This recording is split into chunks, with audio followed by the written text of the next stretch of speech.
Hoje é dia da gente dar uma de Zé Cruzadinha e entender por que Temple of Shadows talvez seja a maior obra musical de um artista brasileiro nos últimos 100 anos. E não, eu não tô exagerando. Fala aí, truzada, que entra na banda da igreja para poder tocar riff de black metal com a guitarra no culto. Mr. T aqui de volta e hoje a gente vai entrar no modo Paulo Cogos para entender por que a história com E de Temple of Shadows se entrelaça com a história com H das Cruzadas e da relação entre obra e artista, no caso Rafael Bittencourt, que apesar de ter uma roupagem totalmente gnóstica, que pode deixar a galera mais carola puta da vida, traz uma mensagem muito bonita no final e que faz a gente refletir a respeito de muitas coisas. Temple of Shadows é o segundo disco da fase nova era do Angra e para mim o auge da carreira deles.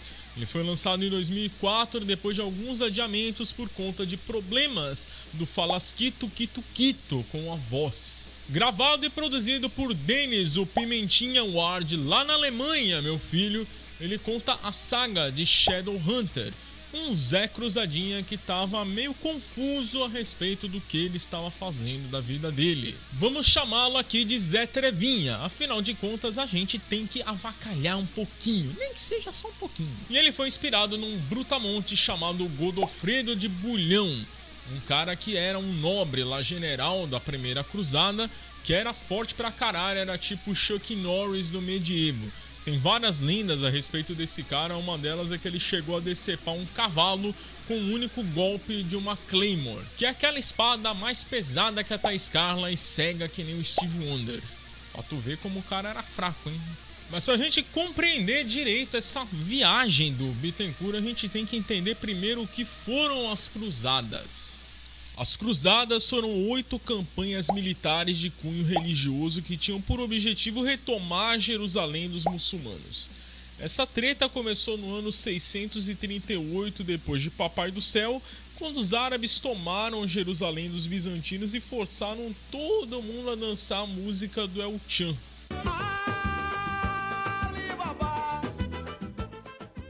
Além de cobrar o jizya, que é um imposto sobre os não muçulmanos.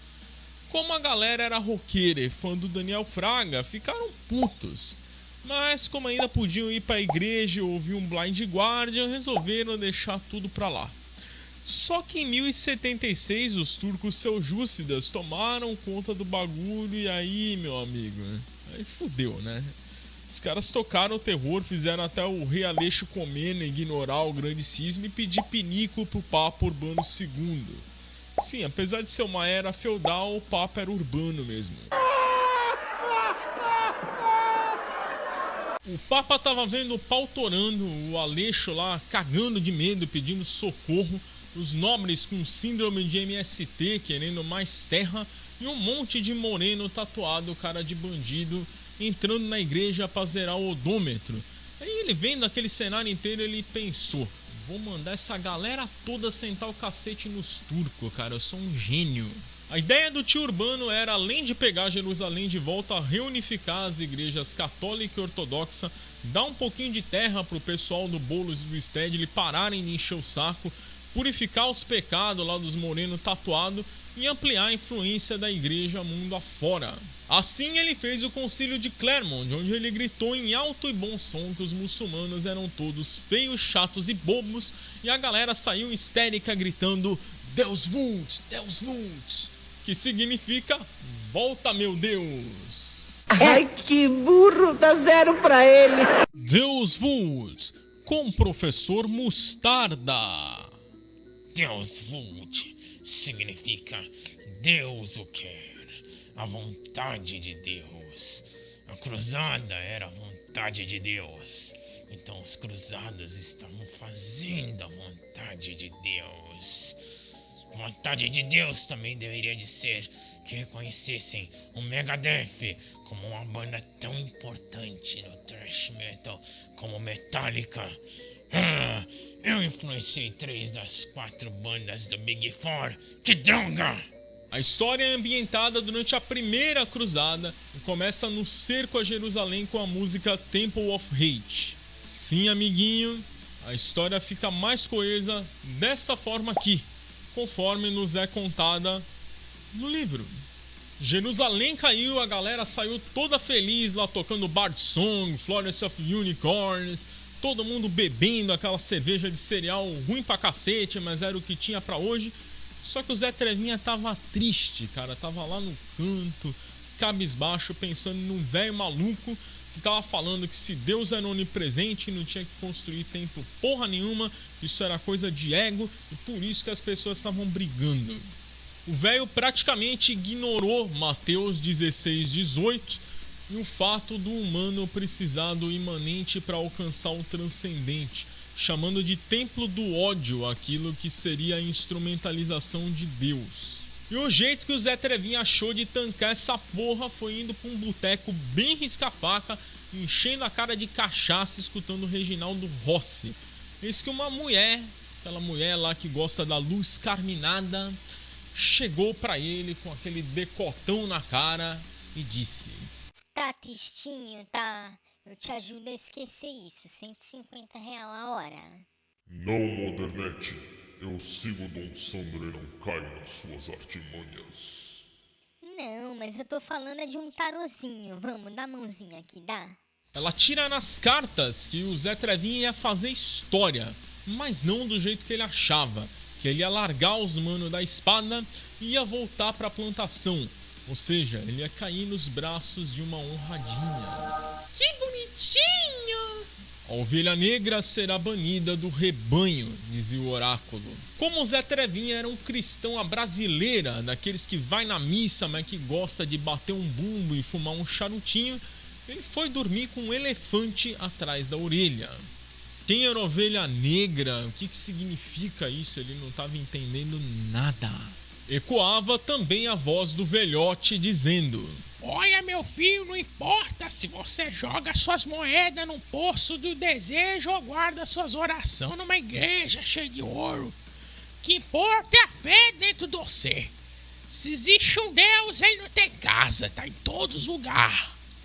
E aqui a gente tem a primeira sinalização clara do gnosticismo. Gnosticismo vem do termo grego gnósticos, que significa conhecedor, sábio, e se baseia em sincretismo e na premissa de que o conhecimento espiritual reside em experiências pessoais, que transcendem o conhecimento intelectual e preconizam o conhecimento esotérico, de modo que cada indivíduo teria sua própria concepção do divino.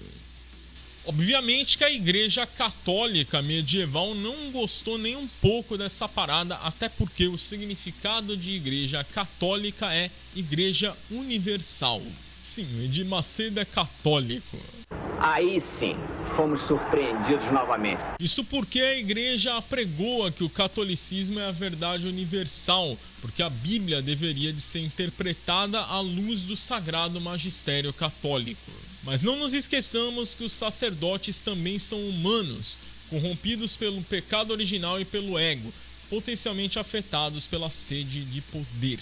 Lembre também daquele seu professor de história que faz o L dizendo que o poder da igreja na Idade Média era absurdo. Nessa ele estava certo, tá? Portanto, condenar a gnose como herética era uma mistura de defesa da liturgia com senso de corporativismo. Ser chamado de pecador ou herege naquela época dava um cagaço absurdo em todo mundo do medievo, porque os caras morriam de medo do inferno. Tipo, a vida na terra no medievo já era uma bosta. Se o inferno era um lugar pior que aquilo, ninguém estava disposto a pagar para ver. E o medo que a galera tinha desse negócio era tão cabuloso que bastou o Papa dizer que ia dar perdão de todos os pecados para todo mundo, que ele conseguiu arregimentar um exército enorme de gente disposta a fazer qualquer coisa para ter lá os seus pecados lavados em troca de correr atrás da reconquista do Santo Sepulcro. Então o Zé Trevinha começou a achar que aquilo ali na verdade era obra do demônio para desviar ele do caminho de virtude e acionou o modo pastor metralhadora do mundo canibal. Lúcifer, você deve espalhar seu furor Não tenha medo de liderar o caminho para libertar o mundo dessas correntes. O que o Zé Trevinha tinha recebido ali era uma revelação, uma missão de pacificar o mundo através do perdão incondicional, incluindo até perdoar o coisa ruim.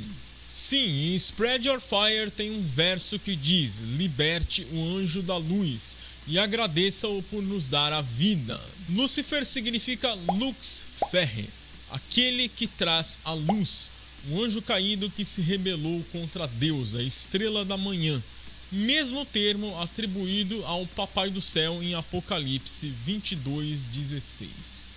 Eu, Jesus, enviei o meu anjo para dar a vocês esse testemunho concernente às igrejas. Eu sou a raiz e o descendente de Davi e a resplandecente estrela da manhã. E eu gostaria muito de chamá-lo de meu filho. Nesse versículo podemos interpretar a presença de Cristo como o planeta Vênus, a estrela da manhã, o primeiro ponto brilhante no céu na aurora, que nos traz a luz, luz para iluminar as trevas. Estrela da manhã, também citado para o capiroto em Isaías 14:12. Então a parada é pique rock santeiro. Deus e o diabo na terra, sem guarda-chuva, sem bandeira, bem ou mal. Ou seja, segundo Rafinha, o Criador criou o amor e o ódio, o bem e o mal, já que ele é o Criador do céu e do universo, o início e o fim. A cartomante diz que ele não ia entender porra nenhuma até ele encontrar a tal da estrela da manhã. Algo que foi deixando ele cada vez mais angustiado, cada vez mais nervoso, a ponto dele hesitar em batalha. E isso para um guerreiro é a pior coisa que tem. E é algo que tanto Kratos quanto o Capitão Nascimento concordam. E por falar em Kratos, se você gosta de God of War, de Trivium e de Bíblia, depois dá uma conferida nesse vídeo aqui. É ruim, mas é bom.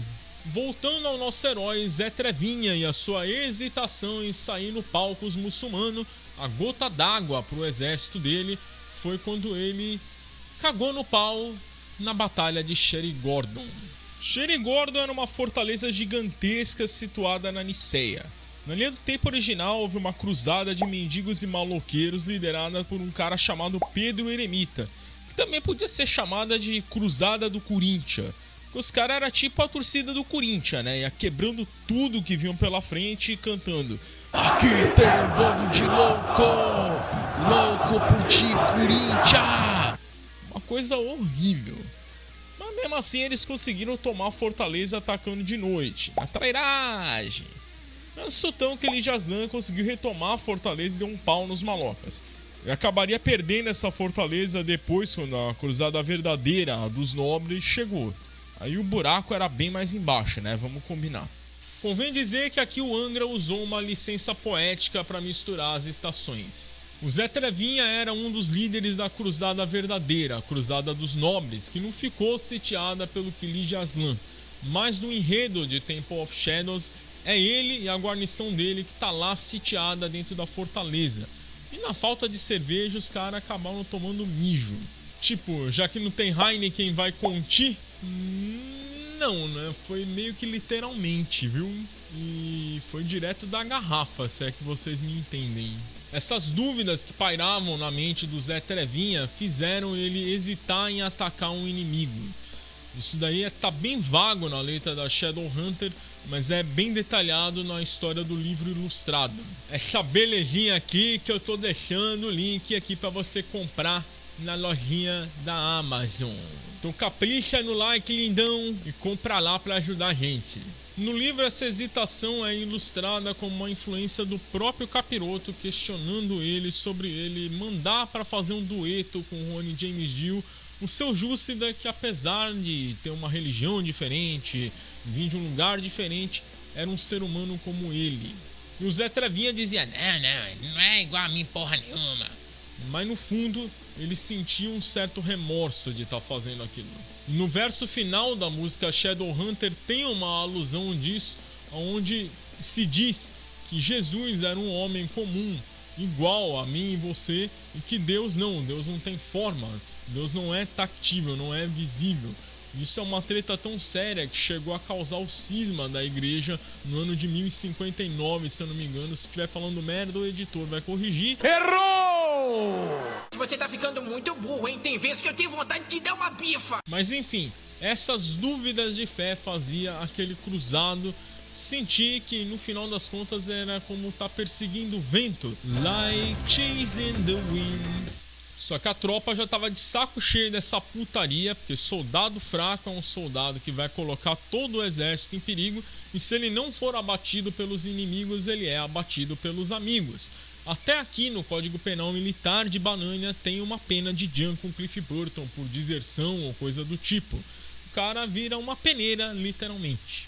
Embora no disco não se diga exatamente quem infligiu um ataque contra o Zé Trevinha, no livro isso é feito por um personagem que foi criado exclusivamente para aquela história, o amigão do peito, do coração dele, o Iago. O Iago representa aquele cruzado leal aos ideais do Concílio de Clermont, e que não teve a menor piedade de passar lambida no amigo para cumprir o seu propósito. Zé Trevinha ficou à míngua no deserto. Que amigo, hein, meu? Quando ele tava prestes a ligar o ampli para começar a afinar o instrumento para fazer aquela jam com o Cliff, ele avista um clarão no céu. Era a tal da estrela da manhã, que tomou a forma de um símbolo que ele nunca tinha visto na vida. Um crucifixo unido com um tridente, que na verdade é a união da cruz, símbolo católico criado a partir do instrumento de tortura romano, e as letras gregas alfa e ômega, a primeira e a última desse alfabeto, que simbolizam Deus. E está presente na capa do disco, por Sob o Dragão que é vencido por São Jorge. Enquanto ele estava desmaiado, ele teve um devaneio de que estava num templo submerso, com todos os deuses e demônios, inclusive com o Papai do Céu e o Capiroto, e que eles mostravam aquele símbolo que ele viu brilhar no céu como a estrela da manhã para ele. E é eis que quando ele acorda, ele vê que está sendo carregado por muçulmanos fatímidas para a aldeia deles, onde ele seria cuidado pela jovem irmã da família. Aí foi tipo clone, né? O Lucas e a Jade se apaixonando. Quer dizer, no disco é Laura, no livro é Aisha, mas eu vou chamar de Jade porque aqui é Rui. E tudo parecia que caminhava para um final feliz. Zé Trevinha virou um Miqueinha, menino bom, tava lá cuidando dos filhos, todo feliz, todo animado, mas ele sentia que estava incompleto, ele sentia um vazio no coração. E aqui eu pego o gancho para a simbiose entre a arte e o artista, entre Rafael Bittencourt e a sua criação Temple of Shadows. Vamos começar pelo prefácio do livro. No prefácio, o Rafael faz um paralelo entre o útero materno e o mundo platônico, contrapondo o mundo real como um lugar hostil, tomado pelo materialismo. No materialismo, as pessoas dividem a autorrealização, que é o topo da hierarquia das necessidades de Maslow, em 3 estágios. A busca por dinheiro, para assim obter poder, e com poder satisfazer o seu ego, que é ilimitado. Não é incomum que muitos sequer consigam realizar o primeiro nível e sintam-se sem completude, levando a um vazio e depressão, já que a configuração materialista é extremamente afeta ao niilismo. A arte é sublime, é a união perfeita dos 4 amores, ágape, eros, filia e storge. Por isso que ela emergiu da sacralidade, porque é a coisa mais fácil de se ligar o ser humano ao transcendente. É sério, cara, escuta Aaron na G-String do Bach e sente aquela música. Aquela música ela consegue tocar a alma de qualquer um que tiver o mínimo de sensibilidade. E todo artista ele sente esse clamor por propagar a arte dele, por escrever a arte dele, divulgar a arte dele de alguma forma, porque ele acredita que assim ele vai estar seguindo a um propósito transcendental.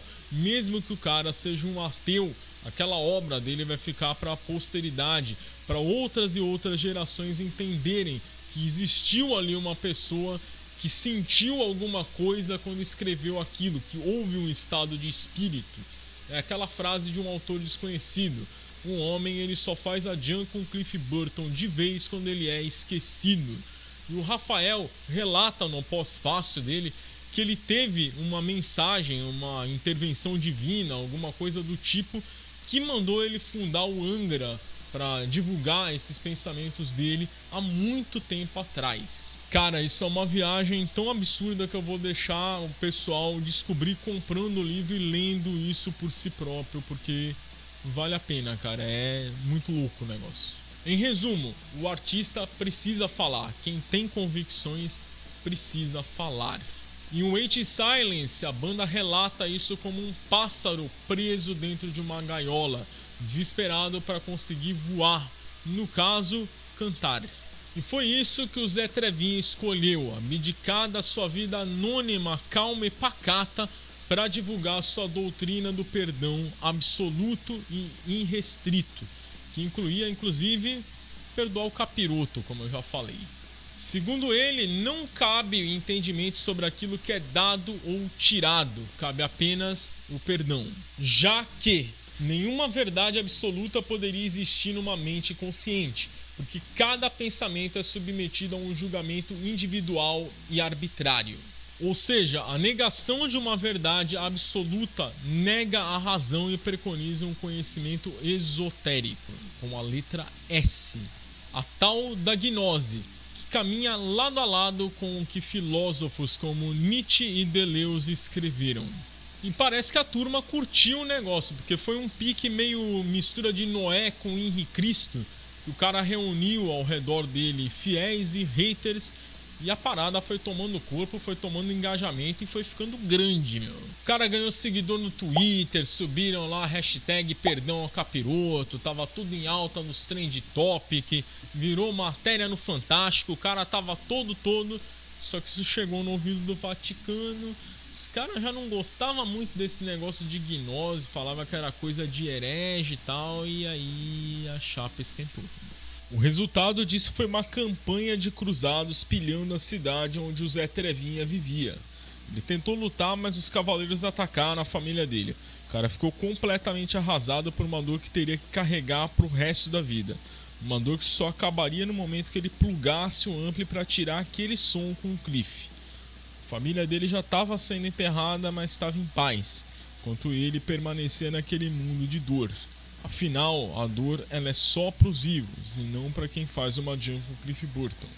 Muito tempo depois, o Iago faz uma incursão em busca do seu amigo que continuava amolando a igreja, e ele abordou ele lá no meio da galera, lá pregando o que ele acreditava, e para surpresa de todo mundo, ele não resistiu à prisão pelos cruzados.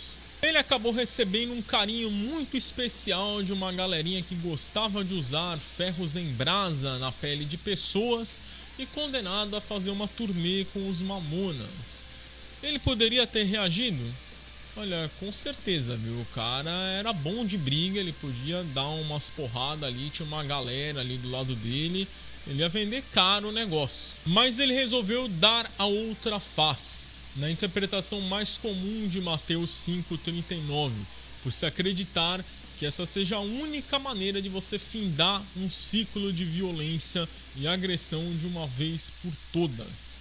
É uma forma de você pagar o mal com o bem, algo que está descrito em Mateus capítulo 6, versículos 14 e 15, que o perdão de Deus está condicionado a gente perdoar aqueles que nos infligiram algum mal.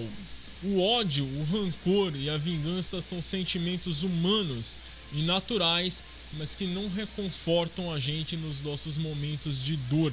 É uma justiça materialista que se fundamenta no topo da pirâmide que eu citei aqui nesse vídeo, o ego. A verdadeira justiça, segundo a doutrina cristã, está em Deus. Por isso que o nosso herói Zé Trevinha foi capaz de perdoar tanto a traição do seu amigo Iago, como aqueles que mandaram a família dele lá fazer aulas de guitarra com o Randy Rhoads. A mensagem central do disco é a do perdão incondicional, a rejeição do ego e a comunhão de todos os semelhantes em retribuição ao sacrifício de Cristo pela humanidade. Eu não sou santo nem religioso, mas eu gostaria de pedir para quem chegou até aqui, quem me aguentou até aqui, para mentalizar perdão a quem porventura tenha te feito mal, e deixa isso ir. Tenho certeza que dentro de algum tempo você vai se sentir muito melhor. Porque somente assim, no contar de nossos dias, nós não teremos mais medo e poderemos ter o nosso descanso e a nossa paz. Eu acho que a gente finalmente terminou. Graças a Deus. Glória a Deus, aleluia. O que vocês acharam dessa missa que eu acabei de fazer aqui? Foi praticamente uma missa esse negócio. Comenta aí, eu te perdoo, Mr. T, por fazer eu perder meu tempo, para eu saber que você me aguentou esse tempo todo, gente. Muito obrigado aos que ficaram até aqui. Um abraço a todos. Até a próxima. E stay heavy.